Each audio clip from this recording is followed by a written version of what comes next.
Mesdames et messieurs, bienvenue à cet espace, l'invité sur Comex Actu Magazine. L'invité d'aujourd'hui abordera un sujet très important, un sujet qui concerne vous et moi. Nous allons parler de la problématique, nous allons aborder la problématique autour des inondations dans la ville de Kinshasa. Il y a plusieurs terrains qui sont marécageux, des terrains habités. Nous avons assisté à ces genres de scènes il y a quelques mois. Plusieurs quartiers de ville de la ville de Kinshasa étaient inondés, notamment le quartier Ndanou. Nous étions à son fil. Vous avez vu les images sur Comex Actu Magazine. Alors, quelle politique faudra-t-il appliquer aujourd'hui? Qu'il faudra-t-il faire pour pallier à ce problème? Nous recevrons pour vous sur ce plateau un urbaniste. Il s'agit là de messieurs, plutôt ingénieurs, l'urbaniste Marcelin Tota. Il est urbaniste, il est aussi membre de la corporation des urbanistes du Congo. Nous allons le recevoir pour vous. Ensemble, nous allons réfléchir à ces sujets. Marcelin Tota, bienvenue. Merci madame, merci. Je suis heureux d'être sur votre plateau, télévision et parler avec vous. Ok. Les inondations à Kinshasa, 50 ans après, la ville de Kinshasa se retrouve dans l'eau. Plusieurs ménages, plusieurs personnes ont perdu leurs biens. Plusieurs familles étaient obligées de laisser leur ménage pour cause l'eau les a envahis. Alors, vous, en tant qu'urbaniste, en tant que spécialiste en cette matière, comment avez-vous appréhendé pour ne pas appeler chose, ces phénomènes-là? En fait, c'est un phénomène qui est normal pour nous, les avertis, pour ne pas dire pour nous, les techniciens de la fabrique urbaine. On leur a dit, on a dénoncé cette façon de gérer la ville, que nous nous sommes dit qu'il fallait que les choses changent. Comment je dis les choses doivent changer? C'est par rapport à l'aménagement d'abord de la ville, pour ne pas dire la planification urbaine. Vous savez, si vous êtes quinois avec moi, vous savez que cette ville ou cet espace où nous occupons a été créé pour 5000 habitants. Et voilà, 50 ans après, 50 ans, mais plus de 50 ans d'ailleurs, parce que la création de la ville n'est pas d'aujourd'hui, elle date de longtemps. Vous voyez, quand les colons arrivent, ils créent cet espace et c'est peut-être pour 5000 habitants. Et aujourd'hui, on parle de millions d'habitants pour l'espace Kinshasa. Et que c'est ici, occupe un espace qui n'est pas aménagé, pour ne pas dire planifié. Vous imaginez, là où un endroit qu'on a placé pour 5000, qu'on a créé pour 5000, et qui est occupé par 1 million d'habitants. Okay. Un réseau d'égouts a été créé, pour ne pas dire les caniveaux, ce qu'on appelle généralement, où le système d'assainissement a été fait de façon que les eaux produites par les ménages, okay, c'était pour 5000 ménages, et que les toits aussi, les toitures, supposons que c'était pour 5000 occupants, et qu'aujourd'hui on est à des millions d'occupants. Il y a un problème. Et ces réseaux d'assainissement-là, qui n'a jamais été révisité, pour ne pas dire réhabilité, qui a duré longtemps, il est mort, je peux le dire, pour ne pas dire il est détruit. Et qu'il fallait créer un nouveau réseau qui s'adapte au nombre de la population. Mais ces réseaux d'assainissement n'ont pas été créés comme ça. On essaie de garder l'ancien réseau, qui est mal entretenu, et que voilà, aujourd'hui, les eaux de pluie, parce que c'est celle-là, quand elles tombent du ciel, d'abord je commence par les eaux de pluie, quand elles tombent du ciel, elles doivent être absorbées par les sols. Oui. Le sol doit être perméable. Oui. Mais il se fait que par les phénomènes ou par les activités humaines, il y a un fait, production de sachets, pour ne citer que ça, et qu'aujourd'hui, le sol est devenu imperméable. Oui. L'eau de pluie ou les eaux de pluie n'ont pas, là où il faut, ne filtrent pas les sols, et ils n'ont pas l'endroit où aller. Et elles deviennent sauvages. Et elles se créent la route d'elles-mêmes. Elles provoquent des inondations.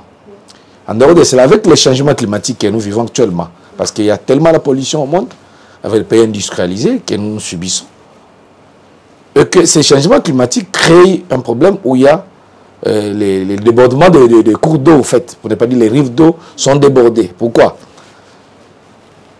Il y a changement climatique, il y a précipitations nombreuses ou à quantité élevée, Et en dehors de ces précipitations, je vous ai dit, le législateur, en créant la ville, en fait, la loi accompagnait la ville, disant ceci. Il y a une servitude qu'on appelle servitude des cours d'eau, rives, lacs et eaux souterraines. Cette servitude, c'est une loi, en fait. Une servitude, c'est un interdit ou une charge qu'on impose. Alors, cette charge ou cette loi dit quoi? Qu'on devait occuper les rives d'eau à une certaine limite, pardon. Et cette zone de recul varie selon les grandeurs, pour ne pas dire la capacité ou le débit des cours d'eau là. On prend le cas concret du fleuve. Et on a dit au moins 50 mètres. Mais qui n'est pas respecté, bien sûr. Exactement ce que j'allais dire. J'ai parlé de la gestion urbaine. Où j'ai dit la loi existe. Mais cette loi aussi, j'ai dit, elle existe, mais elle existait pour 5000 habitants. Il faut insister sur ces problèmes d'augmentation de la population. Et c'était pour 5000 habitants. On a dit c'est à 50 mètres. Mais qu'est-ce qui se passe? Nous nous occupons au-delà, on occupe même à 0 mètre du fleuve. Oui, par exemple, à Ndanou, il y a des villages qui se retrouvent à 0 mètre de la rivière. Je vous dirais, madame, Ndanou n'est même pas un site à habiter, en fait, honnêtement. On devait se le dire. Selon la loi, Ndanou, c'est une zone qui est marcageuse, c'est un site non aedificandi. Pour l'occuper ou pour l'habiter, il y a des préalables. C'est-à-dire, il y a des méthodes, il faut utiliser de nouvelles technologies, si je peux le dire comme ça, et qu'on peut placer, essayer de voir la période de crue, la rivière arrive à quel niveau, le fleuve certainement, il arrive à quel niveau, et à partir de ces niveaux, créer une zone de recul, parce qu'au cas où la rivière ou le fleuve débordait, l'eau s'arrêtait quelque part. Et qu'aujourd'hui, on a oublié ce principe, pour ne pas dire cette règle, et qu'on a occupé comme on veut. Et l'autoconstruction qui n'est pas mauvaise au fait, mais qui n'est pas accompagnée par l'autorité urbaine, et c'est elle qui a créé cette situation. Mais vous ne pensez pas que, avant permettez-moi en tout cas d'ouvrir cette brèche, mais vous ne pensez pas que la nature est quelquefois agressée? Par exemple, aujourd'hui, la cité du fleuve, c'est une cité moderne qui a été construite avec tout le matériel possible, mais qui malheureusement est inondée, qui se retrouve dans l'eau. Mais vous ne pensez pas que la nature vous montre sa force? Oui, la nature, évidemment, la nature, nous nous posons les actions. Et pourquoi ne pas se soumettre? Il faut s'attendre aussi aux réactions. Non. Mais c'est ça la soumission, j'ai parlé de la gestion urbaine. Je reviens parce que ici, certainement, je vais acquiser les gestionnaires urbains. En fait, je ne l'accuse pas, mais je l'interpelle, en fait. Il devait être préventif. C'est-à-dire qu'il n'y a pas eu de prévision en termes de l'occupation de l'espace. C'est-à-dire l'espace a été occupé comme si on consommait du beignet. Non. Et pourtant, l'espace devait être occupé selon les normes et les principes. Je vous dirais même l'urbanisme lui-même, cette science-là, elle-même, on dit c'est une science une science de gestion de la ville ou de l'espace urbain qui vous édicte les principes et les règles. En fait, ces principes et les règles, tant qu'ils sont ignorés, madame, on vivra plus que ça. En dehors des inondations, il y a d'autres phénomènes urbains qui sont néfastes. Et ces phénomènes, s'ils étaient encadrés, on devait les considérer comme potentialité. Mais aujourd'hui, elles deviennent des contraintes, pour ne pas dire deviennent des conséquences ou des causes de la destruction de la ville. La ville est en train de mourir. Ça, je vous l'ai dit. Et le caractère urbain cesse d'exister. Et nous vivons maintenant le village. Comment ça? Je m'explique. La ville, c'est là où tout est ordonné. C'est-à-dire qu'il y a des principes et des règles. Je reviens sur ça. Je prends le cas concret de l'espace où j'appelle espace non aedificandi. C'est prévu par la loi. Espace non aedificandi ou endroit non aedificandi ou terrain non aedificandi, c'est là où on ne peut pas construire. C'est prévu comme ça. Mais vous venez, vous construisez. Pourquoi vous construisez? C'est parce que vous avez besoin de l'espace. Mais ces gens-là, si vous posez la question à ces gens-là, parce que nous, on a eu le temps, nous avons effectué des descentes dans ces sites, ces gens-là ont des titres de propriété, ils prétendent avoir effectué toutes les démarches possibles pour avoir ces terrains, ces espaces pour construire, et ce sont les agents du cadastre, ils ont parlé du ministère de l'urbanisme qui leur ont donné tout ça. C'est l'État congolais qui leur vend. Madame, je vais vous dire une chose. Et l'État congolais n'est pas chargé de la vente de... Mais ces gens-là... Écoutez, Écoutez, madame, je vais vous expliquer. Mais ces personnes agissent au nom de l'État. Ils agissent au nom de l'État. Oui. Mais il y a des agents vrais, madame. Ce n'est pas tout agent de l'État qui agit dans ce sens. Mais c'est à l'État. Écoutez, j'allais dire, l'État aussi, quelque part, est fautif. Il est fautif. Je vais m'expliquer. Par rapport, je parle de la faiblesse de l'État à ces instants ici, ou à ce moment ici, dans ce domaine. L'État, il place n'importe qui à n'importe quel endroit. Il donne des fonctions ou des tâches à un agent qui n'est pas averti. Et je vous informerai même. Sinon, je ne vais pas commander les boulots ici. Oui. Je vous informerai que essayez d'observer toutes les divisions de l'urbanisme à Kinshasa. S'il y a beaucoup d'urbanistes comme chef de division, je prends seulement au niveau de la division de l'urbanisme, il n'y en a que 3 ou 4. Vous allez en compter 3 ou 4. Pour un espace occupé par les millions d'habitants. On vous place des gens qui ne maîtrisent pas ce que c'est d'abord l'urbanisme, parce que l'urbanisme n'est pas seulement un service, mais l'urbanisme, quelque part, c'est une science. Et la science, il faut la maîtriser. Et il y a des experts dans ce sens-là. Demandez à l'État, si je peux avoir cette possibilité, de demander à l'État, est-ce qu'il utilise ces experts-là? Non. L'expert, je l'ai évoqué, c'est l'expert de la fabrique urbaine est ignoré. Et c'est ce qui provoque les conséquences que nous vivons aujourd'hui. Si on essaye d'associer l'expert, celui qui sait comment aménager l'espace. Parce que l'urbanisme, on n'a pas l'urbanisme opérationnel, mais il y a aussi l'urbanisme réglementaire qui existe. Et il y a aussi l'urbanisme prévisionnel. Oui. C'est-à-dire on prévoit déjà, on dit, on réserve des espaces qu'on appelle réserves foncières pour l'essor, pour ne pas dire le développement de l'espace. Parce que l'espace est dynamique par l'occupation des habitants. La population croisse. Et quand elle est en train de croître, elle occupera quel espace? Parce qu'aujourd'hui, qu'on ne le veuille pas, on doit donner de l'espace équitable, pour ne pas dire décent, à la population qui surtout avec l'exode rural. Exactement. En dehors de l'exode rural, le phénomène naturel aussi existe. Parce que l'exode rural, c'est un phénomène artificiel. Mais le phénomène naturel par la reproduction de la population naît, quand je vous ai parlé de la croissance de la population, c'est par rapport, par exemple, aux naissances. Allez faire aux maternités. Ici, vous verrez combien de gens. Mais ces gens-là, ils sont ignorés. Ils sont ignorés. Et je salue la décision de la maternité gratuite. Et oui, il y aura la maternité gratuite. Ces naissances-là, ou cette population qui va naître là, va occuper quel espace? C'est une décision qui pousse encore le genre à mettre la nature a horreur du vide, madame. Ouais. Quand la personne naît, grandit, il se sent responsable, il doit habiter quelque part. Mais quand il voit l'espace, il y a un vide là, et que l'autorité urbaine, pour les vides là, n'a rien prévu sur ça. Il n'a rien prévu.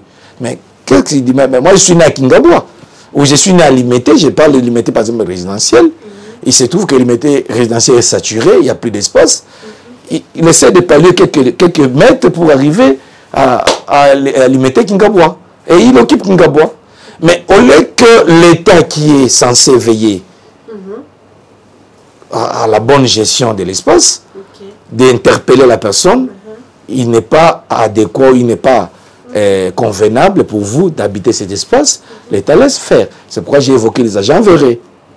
Il y a des agents qui respectent l'éthique et la déontologie de l'agent public, mais il y a d'autres, par le monnayage, pour ne pas parler de la spéculation foncière, en fait, ce sont des affaires. Rappelez-vous, le ministère, c'est le ministère des Affaires foncières. Et les affaires, il n'y a pas que les affaires juridiques, pour ne pas dire administratives, il y a aussi les affaires financières qui entrent en candace.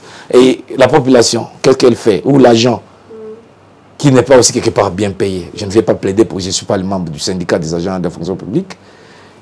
Il fait quoi? Il se laisse faire. Parce que c'est aussi qu'ils viennent. Écoutez-moi bien, madame. Il y a même des personnalités. Oui. Il y a des personnalités. Et avec les trafics d'influence, il s'impose sur l'agent. Et il dit, moi, je vais occuper cet espace. Il y a des agents consciencieux qui refusent. Mais il y a d'autres. Verrez, comme je l'ai évoqué, si l'autorité impose. C'est venu de quelque part. Mais Puisqu'aujourd'hui, vous évoquez le problème de la densité, de la population, la croissance, le nombre de la population ne fait que s'accroître, si je peux dire ça, en vitesse exponentielle, comme le disent certains démographes. Alors, ne pensez-vous pas que c'est le moment pour l'État congolais de penser à d'autres options, c'est-à-dire créer une nouvelle cité, une autre ville. Par exemple, en Égypte, il y a l'Égypte qui vient de construire une nouvelle ville, une nouvelle cité, et dans le désert d'ailleurs. Mais Kinshasa a assez d'espace aujourd'hui. Kinshasa, c'est limite ici à Maluku, mais au-delà de Maluku, il y a des espaces vides. Mais pourquoi ne pas penser à cela? Mais en fait, c'est une des solutions, madame. Mais la solution n'est pas seulement la création d'une autre ville. Mais la solution, c'est adapter ces nombres de la population à l'espace vécu. Alors, j'allais évoquer un fait où vous allez comprendre. L'urbanisme travaille à l'échelle humaine. C'est-à-dire, l'urbanisme travaille pour l'homme. Il y a des cas où vous allez comprendre qu'il y a eu des sinistrés quelque part. On a essayé d'enlever ces sinistrés. Par exemple, je prends le cas des Pakadjouma, Belmonde et les autres là. On les a enlevés de Belmonde pour les amener, par exemple, en Célé.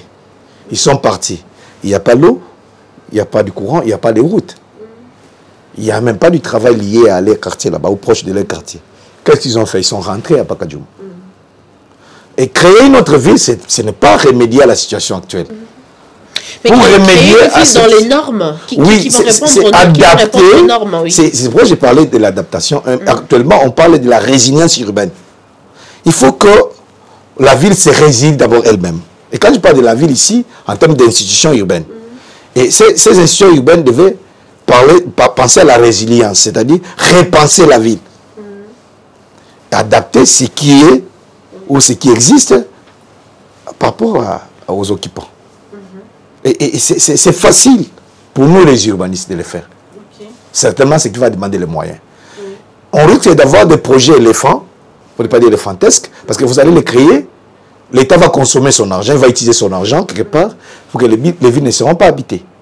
Parce que la population d'abord, elle est diminuée, ça on doit les reconnaître. Et en plus, la population est liée, par exemple, à un site donné, c'est-à-dire au milieu où il est né, il a grandi. Un monsieur qui a habité, ou qui est né, pardon, à Matete, vous l'amenez brusquement à Kingabois, il a du mal à vivre le long du fleuve. Et c'est de Kingabois, vous l'amenez en Célé, il a du mal à habiter la brousse. Mais par contre, la même population aujourd'hui s'adapte à de nouvelles constructions. Parce qu'il y a 10 ans, c'était des maisons basses, mais aujourd'hui, on construit des immeubles à 4 niveaux, à 5 niveaux. C'est la même population qui habite, non? Madame, le fait de construire à niveau ne veut pas dire que c'est une nouvelle construction. On peut construire à niveau, mais en restant dans les mêmes conditions que les maisons rez-de-chaussée. Vous voyez? C'est pourquoi j'ai parlé de adapter, au fait. On pouvait faire de la ville de Kinshasa en travaillant sur l'urbanisme vertical. On peut aller à la hauteur.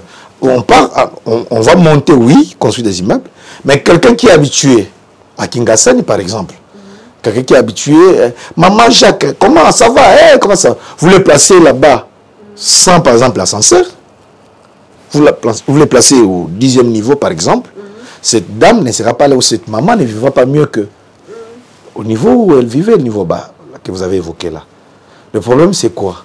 C'est repenser la ville. Et en repensant la ville, on doit chercher à éduquer la masse ou la population urbaine. Et il y a des principes, comme je l'ai évoqué, comment vivre en ville. Et c'est pourquoi je vous ai dit, il n'y a pas longtemps ici, qu'on parle de l'urbano-rural. Ça ne devait pas exister. Oui. Soit on est dans le milieu urbain, soit on est dans le milieu rural. Si on cherche à changer les expressions françaises, urbano-rural, tout ça, c'est une façon de se justifier de la mégestion de l'espace urbain. L'espace est malade. Et la maladie a des médicaments adaptés. Créer une autre ville serait perdre des moyens de l'État qu'on pouvait affecter à autre chose.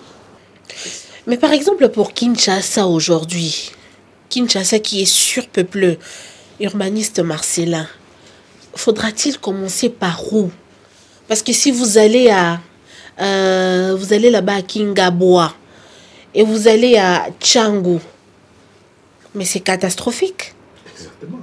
C'est parce qu'on n'a pas bien géré. Et j'ai dit... Faudra-t-il toucher il faut toucher. Parce que la ville, elle est liée à 4 fonctions. Je vais vous les citer. Il y a habiter, circuler, travailler, c'est divertir le corps et l'esprit. Oui. Ici, il faut un logement décent pour la population de Kinshasa. On est dans la fonction habiter. Oui. Et ici, je voulais évoquer ces habitations décentes où les logements décents ne demandent pas à aller ailleurs. On peut les créer là où nous habitons, ou là où nous nous occupons déjà. C'est qu'il est aussi. Et dans tous ces systèmes, j'ai évoqué le système des réseaux d'égouts, hein, les réseaux d'égouts, les réseaux d'assainissement. Ces réseaux d'assainissement, malgré qu'il est petit, qui s'appelle appeler comme ça, il est insuffisant, mais il n'est pas entretenu, d'abord. Il faut évoquer aussi la salubrité qu'on peut déplorer ici, avec la production des sachets qui ne sont pas bien traités. Oui. Ça bouge, les caniveaux, ça bouge. Regardez le cours d'eau. Oui. Il faut repenser la salubrité aussi, l'assainissement de la ville. Oui. Et il faut chercher à trouver aussi, madame, ce qu'on oublie, la population urbaine doit avoir du travail. Elle doit travailler quelque part. Okay. Parce que la ville aussi, on a défini par la population qui travaille qui fait une autre activité que les champs. Et ici, il faut observer, tout le monde chôme. Et quand on est au chômage, on se trouve les moyens précaires pour vivre. Et cette précarité, pour qu'elle soit évitée, il faut trouver de l'emploi. Bon, c'est pour parler de la fonction travailler, il faut trouver du logement décent, certainement. Et en se référant aussi aux objectifs de développement durable actuellement. C'est ODD, oui. Okay. Et il faut trouver du travail pour la population. Donc, tout est à refaire. Okay. La ville de Kinshasa a cessé d'exister. Okay. Il faut maintenant chercher à créer son existence. Et cette existence, c'est en respectant, en prenant l'urbaniste, en le mettant au centre, parce qu'il est chef d'orchestre. Et quand il va orchestrer l'aménagement de Kinshasa, les choses changeront. Voilà. Urbaniste Marcellin Tota, merci d'avoir répondu à notre invitation. Mais moi, une chose m'a beaucoup tiqué quand j'ai effectué une petite descente dans des sites inondés. C'est que j'ai remarqué que le fleuve a vomi tout le déchet. On a remarqué une forte présence des bouteilles en plastique, de tout le déchet que nous jetons dans le fleuve Congo. Et le fleuve nous a montré, voilà ce que vous avez l'habitude de faire.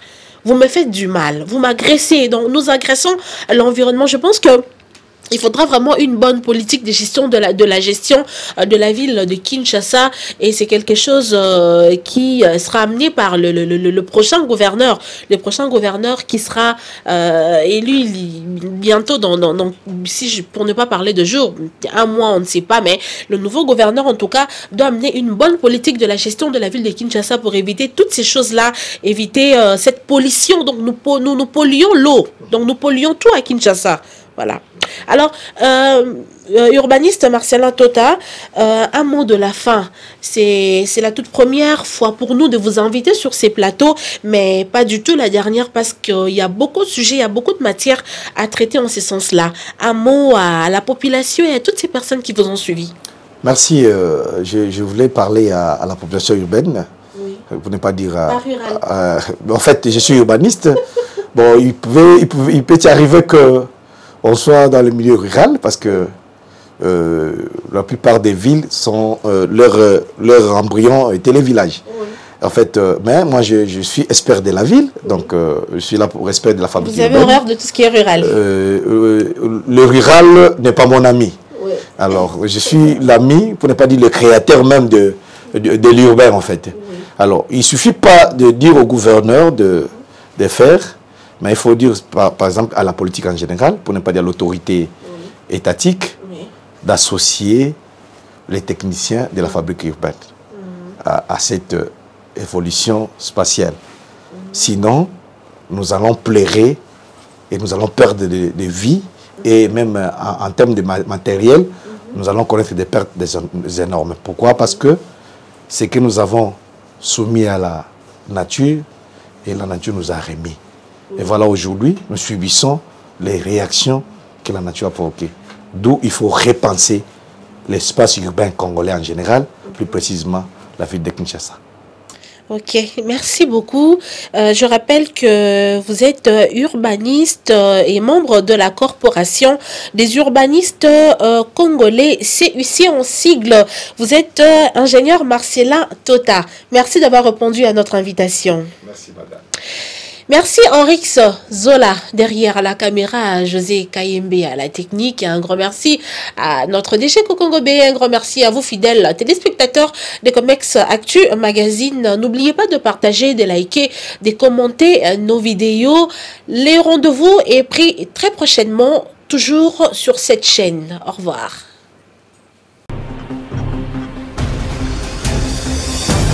Comex Actu, votre magazine de chevet. Un nouveau numéro dans les kiosques à journaux. À tout seigneur, tout honneur, il annonce sur la largeur de la une l'investiture du président Félix-Antoine Tshisekedi. Un clin d'œil au président Denis Sassou Nguesso et son homologue Félix-Antoine Tshisekedi. Ces deux Congolais qui font un.